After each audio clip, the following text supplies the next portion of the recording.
আসসালামু আলাইকুম। কি সবাই ঈদে বাড়িতে যাচ্ছেন তো পরিবারের সাথে ঈদের আনন্দ ভাগাভাগি করতে? কিছু বিষয়গুলো মাথায় রাখুন, তাহলে আপনি বিপদ আপদ থেকে এড়িয়ে থাকতে পারবেন। মোটর সাইকেল চালিয়ে দেশের বাড়ি যাচ্ছেন তো হেলমেট সাথে রাখুন, কাগজপাতি সাথে রাখুন এবং ধীর গতিতে চালান। রাস্তা ফাঁকা পেয়েও অতিরিক্ত গতিতে চালাবেন না। বাসে আরোহণ করে পথিমধ্যে কোনোখানে ফাঁকা জায়গায় নামবেন না, কোনো প্রাকৃতিক কাজ সারতে ফাঁকা জায়গায় নামবেন না, তাহলে আপনি দুর্ঘটনার শিকার হতে পারেন।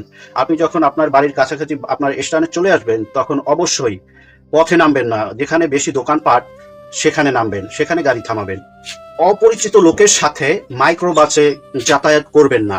আবার বলছি, অপরিচিত কোনো লোকের সাথে মাইক্রো বাসে আপনার গন্তব্যে যাওয়ার চিন্তা করবেন না, তাহলে আপনি বিপদের সম্মুখীন হতে পারেন। লঞ্চ অথবা বাসে ভ্রমণের সময় অতিরিক্ত যাত্রী হয়ে কখনোই উঠবেন না, তাহলে আপনার ওই অতিরিক্ততার কারণেই ওটা বিপদের কারণ হতে পারে।